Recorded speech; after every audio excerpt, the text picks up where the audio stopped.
Hello दोस्तों, स्वागत है आपका आप ही के यूट्यूब चैनल फाइनेंस वाला में।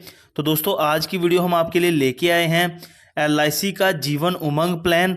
ये दोस्तों बेहद ही यूज़फुल प्लान हो सकता है उन लोगों के लिए जो लोग चाहते हैं कि उनको पूरी ज़िंदगी भर पेंशन मिलती रहे और उसके बाद जो डेथ बेनिफिट्स हैं उसके वो भी नॉमिनी को मिल जाएं, और अगर वो 100 साल तक जीवित रहें तो मैच्योरिटी के बेनिफिट्स भी उनको मिल जाएं। प्लान बहुत सिंपल है दोस्तों, डिटेल में हम एग्जांपल के साथ जानेंगे इस वीडियो में। तो चैनल पे पहली बार आए हैं तो चैनल को सब्सक्राइब कर लीजिए, वीडियो को लाइक कर दीजिए। इसमें दोस्तों आपको सिंपल एक अपना सम एश्योर्ड चुनना है, प्रीमियम पेमेंट टर्म चुनना है। जैसे ही आपका प्रीमियम पेमेंट टर्म कंप्लीट हो जाएगा तो आपकी दोस्तों मंथली पेंशन शुरू हो जाएगी। ठीक है, आपको दोस्तों ईयरली आपके सम एश्योर्ड का 8% पेंशन मिलती रहेगी। ठीक है, ये आपको मिलती रहेगी जब तक आप जीवित रहेंगे या फिर आपकी एज 100 साल हो जाए। उसके बाद दोस्तों अगर आप 100 साल तक जीवित रहेंगे तो आपको मैच्योरिटी के बेनिफिट्स मिल जाएंगे। अगर 100 साल से पहले आपकी डेथ हो जाती है तो डेथ बेनिफिट्स नॉमिनी को दे दिए जाएंगे। आगे बढ़ते हैं दोस्तों। इसमें दोस्तों जो बोनस मिलता है, दो तरीके के बोनस मिलते हैं, वेस्टेड सिंपल रिवर्जनरी बोनस और final additional bonus. Final additional bonus दोस्तों 15 साल पॉलिसी होने के बाद मिलता है। तो इससे पहले वीडियो में आगे बढ़ें तो दोस्तों चैनल पे पहली बार आए हैं तो चैनल को सब्सक्राइब कर लीजिए और वीडियो को लाइक कर दीजिए। आगे दोस्तों एलिजिबिलिटी की अगर हम बात करें, ये पॉलिसी दोस्तों आपको 4 ऑप्शंस के साथ मिल जाती है। ऑप्शन 1, ऑप्शन 2, ऑप्शन 3 और ऑप्शन 4। प्रीमियम पेमेंट टर्म अलग अलग है। प्रीमियम पेमेंट टर्म दोस्तों ऑप्शन 1 में आपको 15 साल का मिल जाएगा, ऑप्शन 2 में आपको 20 साल का मिल जाएगा, ऑप्शन 3 में आपको 25 साल का मिल जाएगा और ऑप्शन 4 में आपको 30 साल का मिल जाएगा।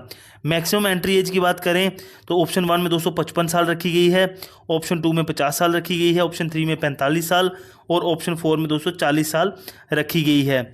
Minimum age at the end of premium payment term, कहने का मतलब जब आपका प्रीमियम पेमेंट टर्म खत्म हो तो कम से कम आपकी एज 30 साल होनी चाहिए चारों ऑप्शंस में, और आपका प्रीमियम पेमेंट टर्म खत्म होने पे आपकी मैक्सिमम जो एज है दोस्तों वो चारों ऑप्शन में 70 साल रखी गई है।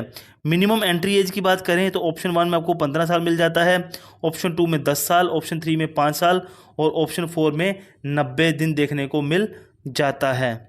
आगे दोस्तों बात करें अगर हम मैच्योरिटी एज की तो चारों के चारों ऑप्शन में मैच्योरिटी एज 100 साल रखी गई है। अगर आपको पॉलिसी पीरियड निकालना है तो आपको 100 में से अपनी एंट्री एज माइनस कर देनी है। मान लीजिए आपकी एज 35 साल है तो आपका पॉलिसी पीरियड आ जाएगा 100 में से 35 माइनस करोगे 65 साल का। ठीक है, मिनिमम सम एश्योर्ड दोस्तों 2 लाख रुपए है चारों ऑप्शन में और मैक्सिमम सम एश्योर्ड की कोई लिमिट नहीं है, ये टोटली डिपेंड करेगा आपकी इनकम पे। नेक्स्ट दोस्तों कमेंसमेंट ऑफ रिस्क देख लेते हैं।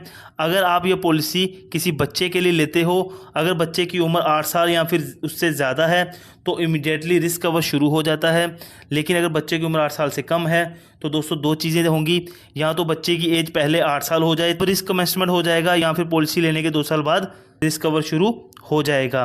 प्रीमियम पेमेंट ऑप्शन की बात करें दोस्तों तो monthly mode, quarterly, half yearly, yearly आप किसी भी मोड में प्रीमियम अपना पे कर सकते हैं। राइडर्स की बात करें तो दोस्तों 5 राइडर्स आपको देखने को मिल जाते हैं इस प्लान में। Accidental death and disability benefit rider, accidental benefit rider, new term insurance rider, new critical illness benefit rider और प्रीमियम वेवर बेनिफिट राइडर। इसमें दोस्तों जो 5वां राइडर है, अगर आप अपने बच्चे के लिए पॉलिसी ले रहे हो तो आपको 5वां प्रीमियम वेवर बेनिफिट राइडर जरूर से लेना चाहिए, बिकॉज इनकेस अगर आपकी डेथ हो जाए तो जो फ्यूचर के दोस्तों प्रीमियम्स होंगे वो वेव ऑफ हो जाएंगे, वो आपके नॉमिनी को या फैमिली को पे नहीं करने पड़ेंगे। ग्रेस पीरियड की बात करें तो दोस्तों ग्रेस पीरियड का मतलब होता है कि जिस दिन आपको प्रीमियम पे करना है उसके साथ में आपको कितने दिन एक्स्ट्रा मिलते हैं। अगर आपका प्रीमियम पे करने का मोड ईयरली, हाफ ईयरली या क्वार्टरली है तो आपको 30 दिन का देखने को मिल जाता है, मंथली मोड में 15 दिन का देखने को मिल जाता है। टैक्स बेनिफिट्स की बात करें, जो आप प्रीमियम पे कर रहे हो वो आपका एग्जाम्प्ट हो जाएगा अंडर सेक्शन 80C, और जो मैच्योरिटी और डेथ बेनिफिट्स हैं वो दोस्तों टैक्स फ्री रहेंगे अंडर सेक्शन 10(10)(D) के। आगे दोस्तों एग्जाम्पल के साथ समझते हैं इस प्लान को। मान लीजिए कोई मिस्टर लोपी हैं जिनकी एज है 29 साल, सम एश्योर्ड लेते हैं 6 लाख का, प्रीमियम पेमेंट टर्म चुनते हैं दोस्तों वो 20 साल की, पॉलिसी पीरियड मिल जाएगा उनको 71 साल का। तो टोटल वो प्रीमियम दोस्तों पे करेंगे वो करना होगा 6,57,883 रुपये का। उनका मंथली, क्वार्टरली, हाफ ईयरली या ईयरली मोड का प्रीमियम दोस्तों टेबल में दिया हुआ है, आप देख सकते हैं।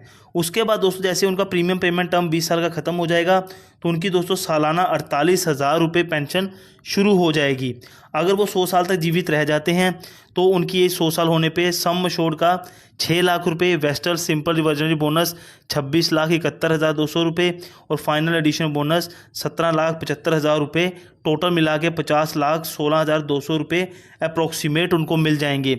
अप्रोक्सीमेट इसलिए कह रहा हूँ बिकॉज दोस्तों जो बोनस के रेट हैं ये हर साल डिक्लेयर होते हैं और ये ऊपर नीचे हो सकते हैं। डेथ बेनिफिट्स की दोस्तों अगर हम बात करें तो अलग अलग एज होने पे अगर डेथ होती है तो अलग अलग बेनिफिट्स होंगे। कहने का मतलब जब भी पॉलिसी लेते हैं उसके बाद कभी भी डेथ हो तो सम एश्योर्ड का जो 6 लाख रुपए है या फिर जो भी किसी का सम एश्योर्ड हो वो तो नॉमिनी को मिलता ही है, साथ में दोस्तों जो वेस्टर्न सिंपल रिवर्जनरी बोनस होता है वो भी मिलता है। लेकिन जो वेस्टर्न सिंपल रिवर्जनरी बोनस होता है ये टोटली डिपेंड करता है कि पॉलिसी उनकी डेथ होने तक कितनी चली। जितनी ज़्यादा पॉलिसी चली होगी उतना ज़्यादा ये बोनस मिलता है। तो चार्ट आपके सामने है, आप ये चीज़ देख सकते हैं।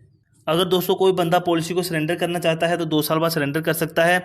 एग्जाम्पल के लिए हमने 5 साल, 21 साल, 31 साल, 41 साल, 51 साल के बाद अगर कोई सरेंडर करना चाहे तो सरेंडर वैल्यू का चार्ट आपके सामने दिया हुआ है।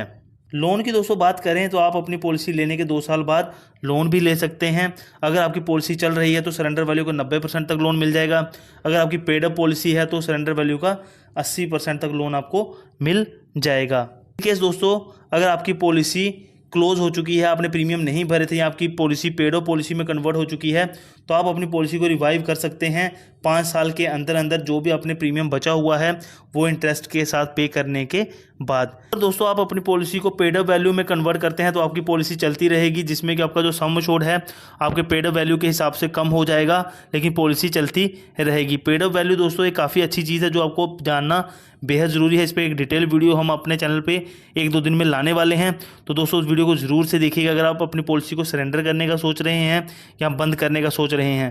ठीक है दोस्तों, बाकी वीडियो अच्छी लगे, इन्फॉर्मेटिव लगे तो वीडियो को लाइक कीजिएगा, चैनल को सब्सक्राइब कीजिएगा। मिलते हैं दोस्तों नई वीडियो में, तब तक के लिए बाय बाय, टेक केयर।